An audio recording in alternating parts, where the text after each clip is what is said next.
nous allons accueillir tout d'abord le docteur Geneviève, je mets mon papier à l'endroit, le docteur Geneviève Lina-Granade, qui est un praticien hospitalier en audiophonologie chez l'adulte et l'enfant. Elle est sur l'hôpital Édouard Herriot, qui est le centre d'implantation référent de Lyon. Elle exerce également à l'hôpital Femmes-Mères-Enfants, mais elle est également consultante au CANSP de la déficience auditive, qui a donc une compétence régionale. Elle a fait sa thèse sur la génétique de la surdité. Voilà, donc on va lui donner la parole. Merci d'être venu, docteur Lina-Granade, parce que on devait faire en 2020, et puis maintenant c'est en 2021, et vous avez toujours répondu présent à nos questions et à nos demandes. C'est à vous.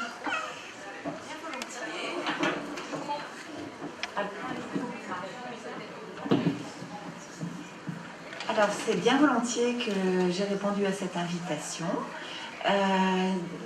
Les liens entre le centre d'implantation cochléaire du CHU de Lyon et le CISIC sont très cordiaux.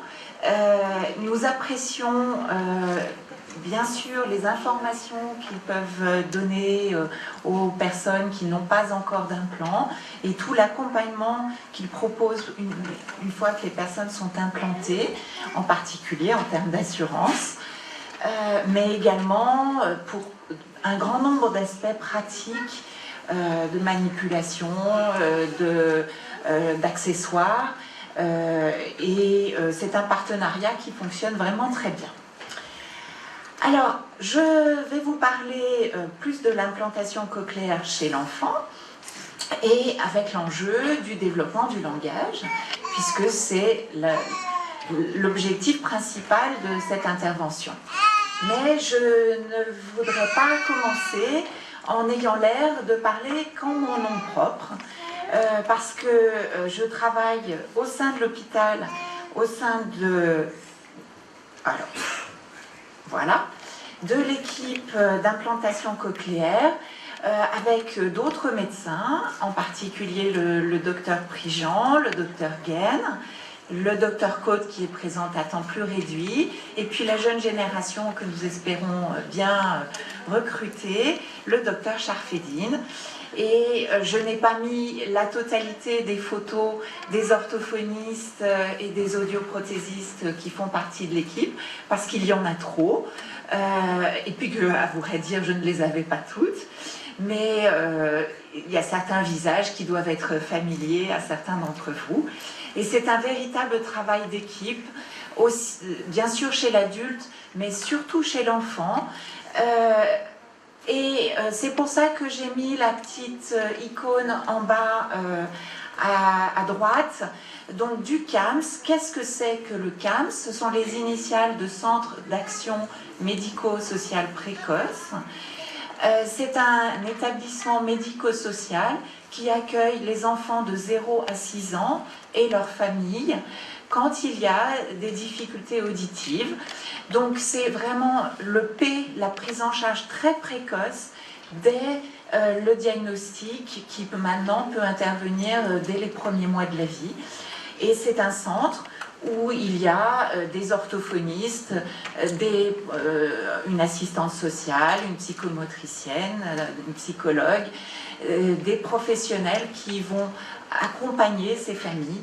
Et je vais détailler un petit peu à quoi ça sert, quel est l'enjeu dans le développement du langage de l'enfant. Donc, je vais vous présenter à titre d'introduction un petit peu un historique, mais très grossier, très sommaire. Avant l'invention et la mise au point d'implants cochléaires corrects, c'est-à-dire au début des années 90, la surdité profonde présente dès la naissance ou les premiers mois de vie, ça engendrait un risque élevé de mutité. Alors c'est le terme sourd-muet qui est communément utilisé, que je n'aime pas forcément, mais qui représente ces difficultés de contrôle de la qualité de la voix, avec une voix monotone, une voix nasonnée, une parole qui était difficilement intelligible, déformée, et puis une expression, une communication, non pas par le langage parlé, mais souvent par la langue des signes. Et dans les années 70, malgré les progrès des appareils auditifs, un grand nombre d'enfants ayant une surdité importante ne pouvaient suivre qu'une scolarité dans des instituts spécialisés, les fameux instituts de jeunes sourds. Il y en a plusieurs dans la région, il y en a bien sûr un à Paris, rue Saint-Jacques. Et par le biais de ces scolarités, ils ne pouvaient avoir accès qu'à un nombre de professions un peu restreint. Et puis après, à partir de l'arrivée des premiers implants cochléaires multi-électrodes au début des années 90, j'en ai des frissons quand j'en parle, parce qu'on a vraiment eu l'impression que c'était une révolution. On a vu des enfants qui parlaient clairement, avec des intonations, qui avaient une parole intelligible. Moi, je me souviens la première fois qu'un enfant, qui était un peu impressionné dans mon cabinet de consultation, a dit « Allez maman, on rentre à la maison !» J'étais stupéfaite. Je me suis dit « Ah oui, il parle si bien que ça !» Donc, effectivement, le langage oral était assez spectaculaire. Mais sous cette surface, sous cette impression de résultats spectaculaires de l'implant cochléaire, est-ce que le langage oral est vraiment aussi bien développé que chez un enfant entendant? Et est-ce que c'est suffisant pour pouvoir arrêter la rééducation orthophonique? Et à quel âge peut-on envisager de l'arrêter? Ces enfants peuvent-ils faire les apprentissages scolaires sans retard? Peuvent-ils poursuivre une scolarité ordinaire jusqu'à l'âge de la fin de la scolarité obligatoire de 16 ans? Peuvent-ils exercer un métier avec les entendants? C'est tout l'enjeu, parce que voilà, derrière les stars, il y a parfois des enfants chez qui l'évolution est plus laborieuse. Et c'est ça que je voulais partager avec vous aujourd'hui, pour essayer de vous donner des repères, grosso modo, de maintenant où on en est 30 ans plus tard. Donc la première chose, c'est que l'implantation cochléaire doit être précoce pour faciliter le développement du langage parlé. En fait, au cours des premiers mois et des premières années, un bébé commence par s'imprégner dans des situations de communication avec son entourage. Il ne comprend pas tout, mais il voit le mouvement des lèvres, il comprend les intonations. Quand les parents sont fâchés, c'est pas pareil que quand ils sont en train de faire un câlin. Et petit à petit, ça permet au bébé, on en est vraiment encore au stade des premiers mois, de comprendre, de faire quelques liens entre les mots qui sont employés par l'entourage et la situation dans laquelle le bébé se trouve. Et c'est une fois que la compréhension commencera à se développer que le bébé va commencer à dire ses premiers mots, à véritablement parler. Et ces différents processus nécessitent bien sûr que l'enfant, d'une part, soit exposé aux paroles de l'entourage, dans des situations d'échange, mais aussi qu'il distingue clairement cette parole. Et cette exposition et cette perception claire sont nécessaires pour le développement dans le cerveau des régions responsables, impliquées dans le langage. Cette exposition, elle doit avoir lieu au cours des premiers mois de la vie pour que ces régions du cerveau, tout d'abord la région impliquée dans la compréhension, qui est au niveau temporal, là, à peu près en regard de l'oreille, commence à se développer, et qu'une fois que cette région a commencé à se développer, elle va induire le développement d'une région plus en avant, plus frontale, qui est impliquée dans l'expression donc dans la parole proprement dite. Et il y a vraiment une notion de course contre la montre, c'est-à-dire qu'avant l'âge de 2-3 ans, c'est la période idéale pour que le bébé s'imprègne de la parole, qu'il entend, et pour qu'il apprenne à parler. C'est le feu vert. Entre 3 et 5 ans, le feu commence à passer à l'orange. Si l'enfant n'a pas entendu jusqu'à l'âge de 3 ans, apprendre à parler devient plus difficile, même si on met en place des appareils auditifs ou des implants. Et puis, après l'âge de 5 ans, eh bien, le cerveau a manqué d'informations sonores et de paroles pendant trop longtemps pour que l'enfant apprenne à parler, même avec des appareils ou avec un implant. Et ça nous fend le cœur, parce que parfois nous sommes confrontés à des enfants qui arrivent de pays étrangers où il n'y a pas eu accès à un appareillage et encore moins à des implants. Et les parents ont eu des difficultés à arriver dans notre pays et c'est malheureusement trop tard pour que l'enfant ait des chances de parler un jour. Alors, pour ce qui est de la France, et en tout cas des pays occidentaux, eh bien, beaucoup de choses ont avancé grâce à la mise en place d'un dépistage dès la naissance, à la maternité, qui est maintenant systématique en France, qui a été rendu, qui doit être proposé de façon systématique depuis 2014, ce qui permet, une fois la surdité confirmée, de proposer une implantation cochléaire dès l'âge de 10 mois, s'il y a une surdité sévère ou profonde, présente dès la naissance ou dès les premiers mois de vie.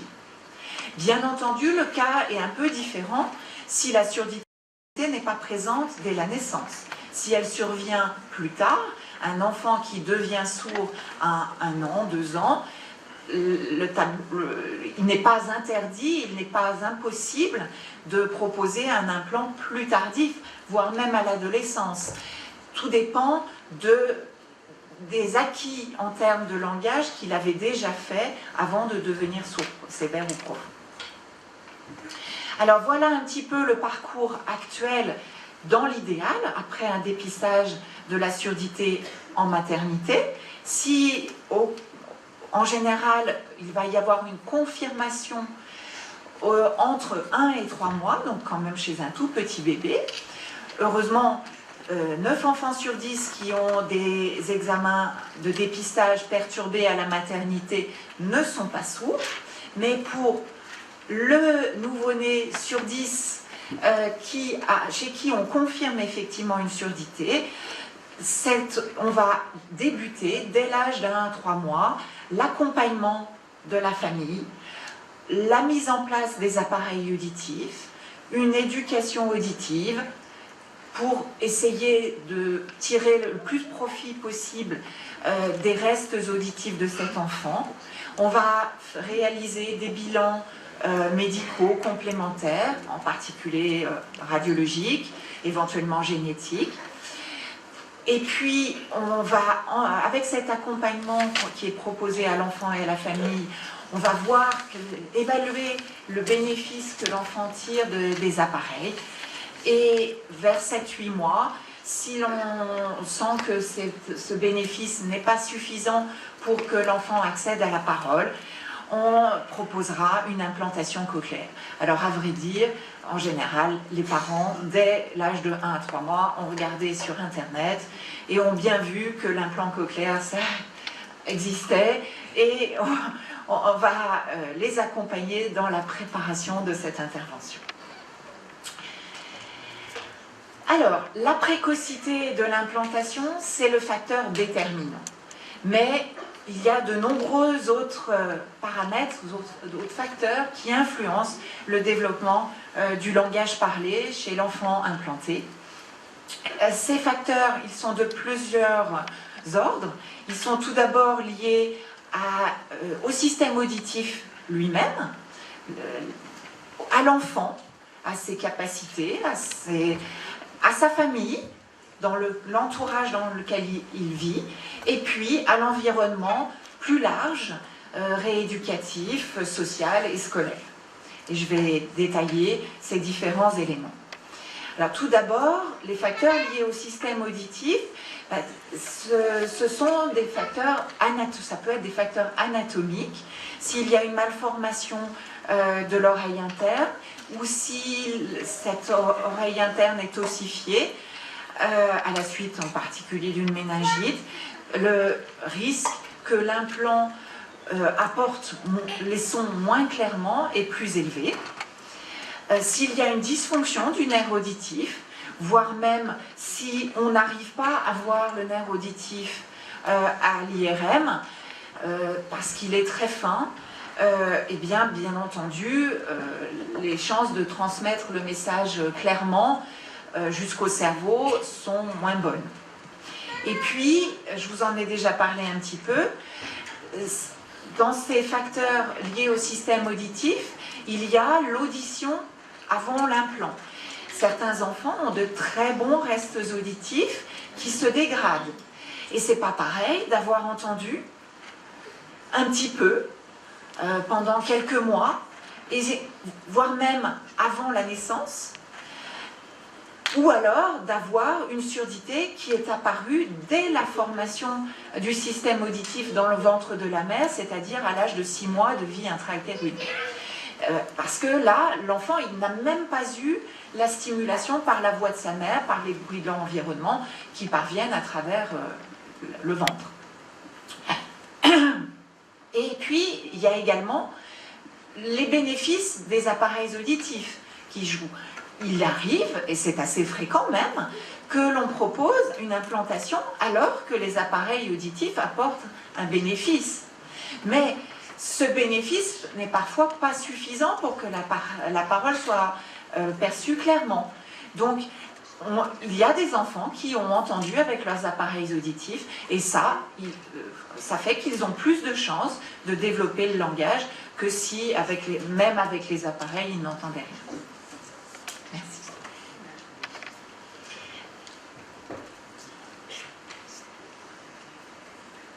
Alors effectivement, deuxième sorte de facteur qui influence le développement du langage, ce sont les troubles associés à la surdité. Quelles sont les compétences de l'enfant? Quelles sont les difficultés qu'il peut avoir, dont on n'a pas forcément connaissance dès les premiers mois de vie, qui peuvent impacter le développement de son langage? Et je dois absolument ouvrir une parenthèse sur cette notion de déficit vestibulaire. Vous en avez certainement entendu parler parce que vous avez probablement passé un bilan vestibulaire avant d'être implanté. Donc, l'organe qui s'appelle le vestibule est à la partie arrière de l'oreille interne. Il est en continuité avec la cochlée dans laquelle on met l'implant et qui sert à entendre.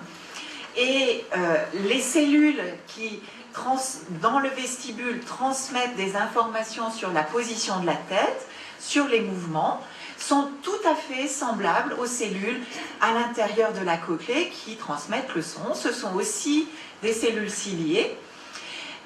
Et puis de plus, ces deux compartiments de l'oreille interne, la cochlée et le vestibule, sont en continuité.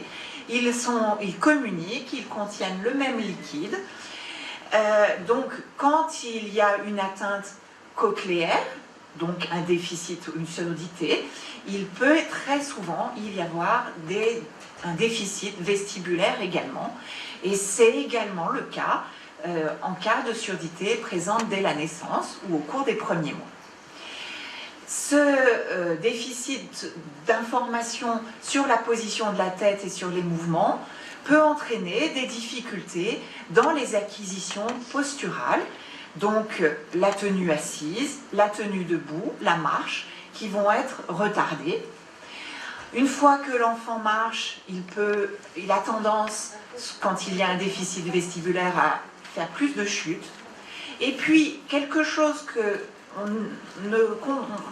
qui n'est pas intuitif, c'est que le vestibule sert aussi à stabiliser l'image sur la rétine.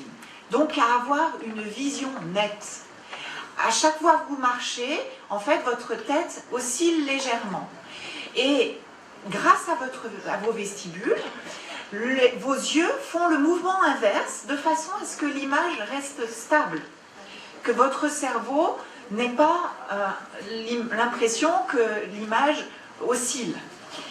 Et quand il y a un déficit vestibulaire, justement, l'image est très instable, et en particulier dans un environnement mouvant, en particulier lors des mouvements rapides, et cela entraîne des difficultés de représentation de l'espace et du propre corps de l'enfant, avec des difficultés. J'ai détaillé la coordination oculo-manuelle parce que ça c'est facile à imaginer, cette capacité qu'on a à anticiper la distance pour prendre un objet, mais en particulier pour toutes les activités sportives, on en parlait, pour attraper une balle, pour anticiper un relief quand on skie, pour dribbler dans un sport collectif. Et toutes ces difficultés vestibulaires vont surtout entraîner une grande fatigabilité. Ce sont des enfants qui ont besoin de se poser, qui vont s'étaler, on ne comprend pas pourquoi, sur le bureau, voire même sur le sol, tellement ils sont épuisés à certains moments de la journée. Et du coup, ils n'ont plus des capacités cognitives disponibles autant que les enfants qui n'ont pas ces difficultés vestibulaires. Il y peut également exister des difficultés dans le développement cognitif ou dans le développement affectif et relationnel chez les enfants qui ont une surdité précoce. Ces troubles sont plus fréquents si la surdité est liée à un manque d'oxygène à la naissance, à une infection de la mère pendant la grossesse par le cytomégalovirus qui est la cause de la surdité chez le bébé, ou en cas de méningite. Et puis il y a également d'autres causes plus rares d'origine génétique. Et le développement du langage dépend aussi des capacités de l'enfant à avoir une idée à exprimer. Là, on est dans le développement cognitif. Le développement du langage dépend aussi du désir, de l'appétence à la communication de l'enfant. Et là, on est dans les troubles du spectre de l'autisme, dont on sait qu'ils sont extrêmement fréquents. Ça touche un enfant sur 200. Et parfois, ça s'associe à la surdité. Et bien entendu, dans ces cas, le langage va se développer plus lentement que s'il n'y a qu'une surdité sans trouble associé. Et puis enfin, une catégorie de troubles assez particuliers que seuls les orthophonistes connaissent, qui sont des troubles spécifiques du développement du langage.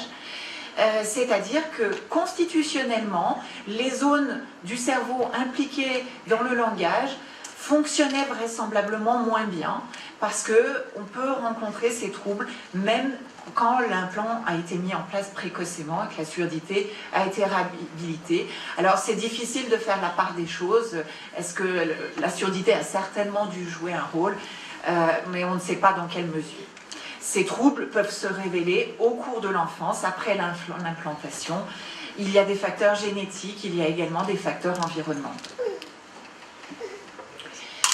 On élargit le cercle, on était à l'enfant, on passe à la famille, et une part importante de la variabilité des résultats du développement du langage après implantation chez les enfants est liée à des facteurs familiaux.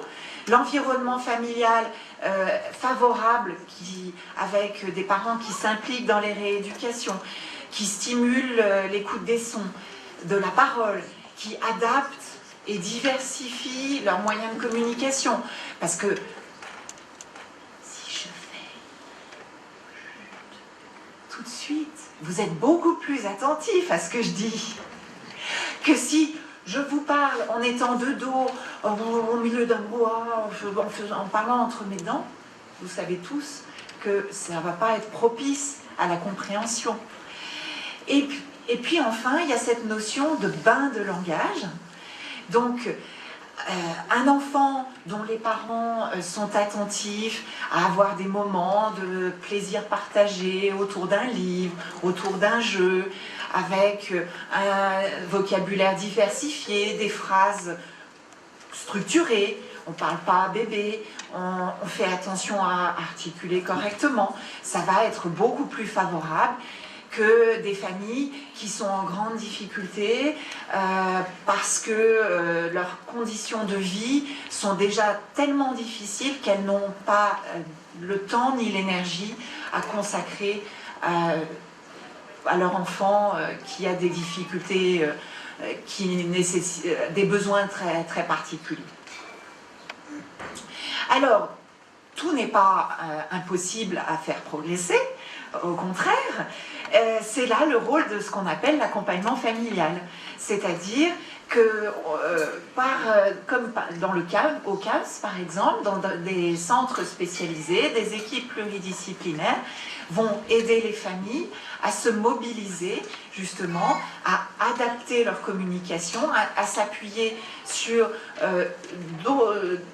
de multiples moyens, les mimiques, les gestes, des signes de la langue des signes, du langage parlé complété qui soutient la lecture labiale, les massages, les comptines, les câlins, les chants, et puis à stimuler l'audition de leur enfant, c'est ce qu'on appelle l'éducation auditive, au moyen des chansons, des jouets sonores, les comptines, j'en ai déjà un peu parlé, les instruments de musique, et ça aussi dans la vie quotidienne, pas seulement dans le cadre de la rééducation. Voilà, donc pour terminer avec l'environnement rééducatif, ces centres pluridisciplinaires ont l'intérêt qu'ils vont permettre d'aborder la globalité de l'enfant sourd et pas seulement sa surdité, donc les aspects cognitifs, les aspects vestibulaires avec l'équilibre, le comportement, le langage bien sûr, c'est ce qui est attendu, et puis accompagner la scolarité ou la socialisation quand l'enfant est plus petit et va en crèche. Et donc voilà un aperçu des différents moyens qu'on peut mettre en place. Donc quand il y a des troubles associés, on va faire des rééducations spécifiques. Quand le contexte socio-culturel est précaire, on va apporter une aide sociale et éducative. On va intervenir dans les crèches ou à l'école. Quand les parents sont encore sous le choc et ont du mal à se mobiliser après l'annonce du diagnostic, on va proposer un accompagnement psychologique. Pour stimuler la communication, même avant l'implantation, bien entendu, on fera de l'orthophonie. Et ces accompagnements et ces rééducations doivent absolument être mis en place dès le diagnostic. Il ne faut pas attendre l'implantation. Donc on va mettre à profit les mois qui précèdent l'implantation et ils seront bien sûr poursuivis après l'implantation aussi longtemps qu'il y en aura besoin. Alors j'aborde la troisième partie de ma présentation. Maintenant, qu'est-ce que ça donne ? Alors, une bonne nouvelle, c'est qu'en général, le développement du langage oral chez les enfants implantés est compatible avec une scolarité qui est en inclusion, ce qui est le terme qui doit désormais être utilisé. On ne parle plus de scolarité ordinaire, et je vais vous expliquer un petit peu de quoi il s'agit. Donc, pour reprendre le développement du langage, un enfant, ça ce sont les repères chez l'enfant entendant. Donc un enfant commence à dire ses premiers mots vers 12 mois, il réagit à son prénom. Donc en général, après une implantation cochléaire, environ 12 mois après l'activation de l'implant, l'enfant a atteint le stade d'un enfant entendant de 12 mois. C'est comme s'il était né à l'audition lorsqu'on a activé l'implant cochléaire. Et puis donc, 18 mois plus tard, il va commencer à diversifier un petit peu les mots qu'il dit. Il reconnaît des bruits familiers, il comprend des phrases courtes. Vers l'âge de 2 ans, donc 2 ans après l'implantation, il commence à reconnaître des parties du corps, à dire avoir un vocabulaire suffisamment riche de plus de 50 mots en expression, qui est le déclic pour qu'il commence à associer de mots. Des petites phrases très simples, papa, pati. Il utilise les pronoms moi, toi, et non plus son prénom pour se désigner. Et puis ça continue à se développer, si bien que vers 3 ans, l'enfant commence à s'exprimer par phrase. Sujet, verbe, complément, c'est facile, c'est ce que je dis aux étudiants. 1 an, les premiers mots, 2 ans, association de 2 mots, 3 ans, phrase, sujet, verbe, complément. Et puis, il va utiliser les pronoms. Mais le développement du langage, ça ne s'arrête pas là. À 3 ans, l'enfant n'a pas le langage d'un adulte. Ça va continuer tout au long de l'enfance. Le vocabulaire va s'enrichir, les phrases vont s'allonger, se complexifier. Et tout ça va être nécessaire pour déterminer jusqu'où des rééducations doivent être poursuivies. Alors, ça, c'est un schéma, un graphique un petit peu complexe, mais je pense qu'il est important à avoir en tête parce que ça résume très bien, d'une part, l'effet de la précocité de l'implantation sur le développement du langage, et puis, d'autre part, la variabilité. En fait, le graphique de gauche représente le développement du langage, c'est une courbe, au cours des années après l'implantation. En noir, c'est la courbe des enfants normaux, et en brun, des enfants implantés avant l'âge de 18 mois, la bleue entre 18 et 36 mois, et la courbe verte des enfants implantés après l'âge de 3 ans. Le graphique de gauche, c'est la compréhension, celui de droite, l'expression. Vous voyez que les enfants qui ont été implantés avant 18 mois se rapprochent plus des enfants entendants, à la fois pour l'expression et pour la compréhension, que les enfants implantés plus tardivement. Et donc, ils vont aller plus vite pour rattraper un niveau équivalent aux enfants entendants.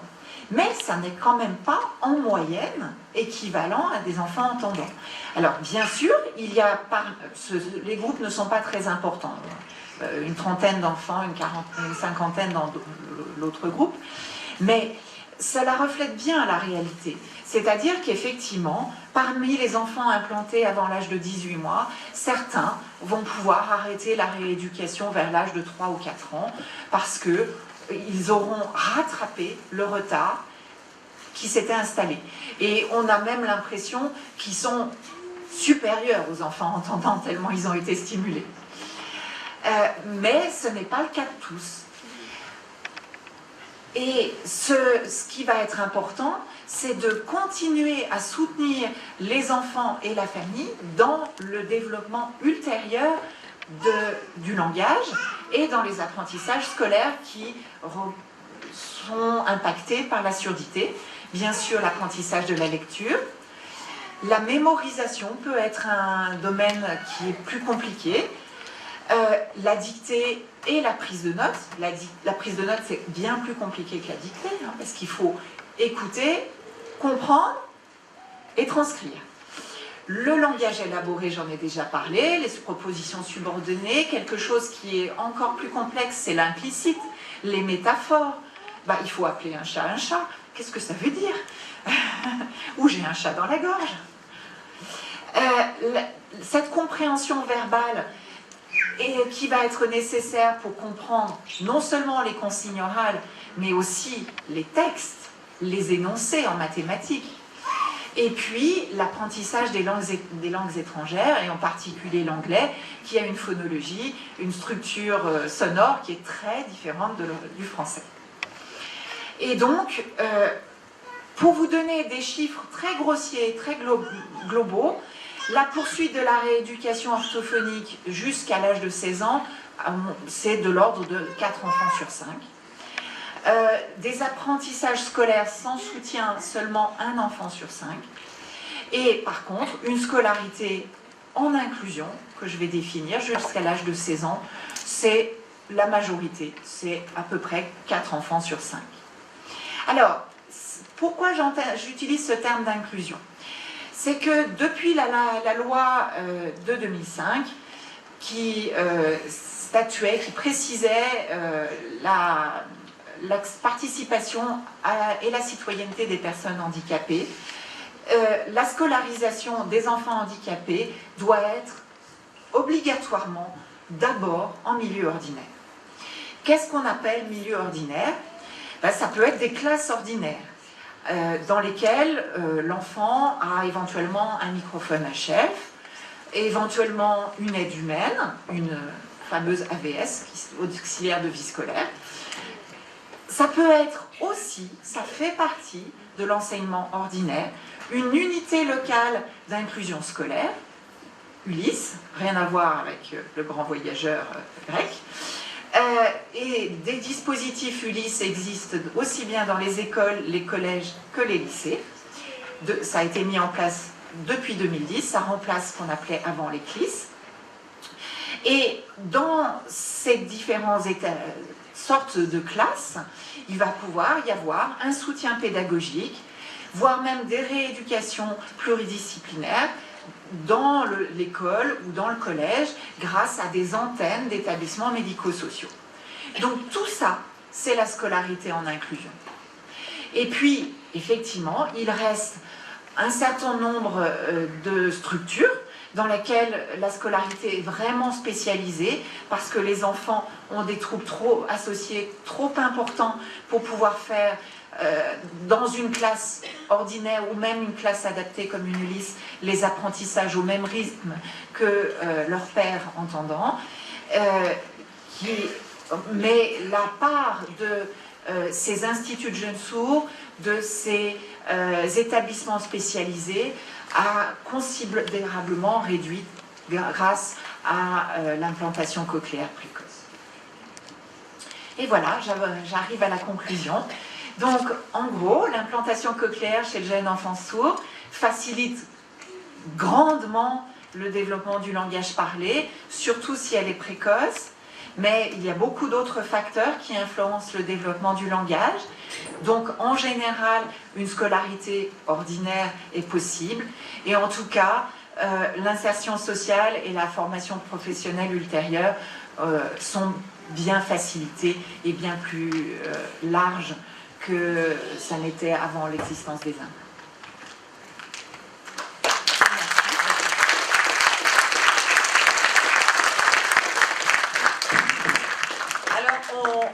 Moi je vais, et nous allons tous remercier donc le docteur Lina Granat pour sa présentation, parce que même s'il y a une majorité d'adultes implantés, j'allais dire à l'âge adulte, il y a quand même quelques familles et on a appris beaucoup de choses. Donc je vous remercie parce que c'était très détaillé, très clair, très net.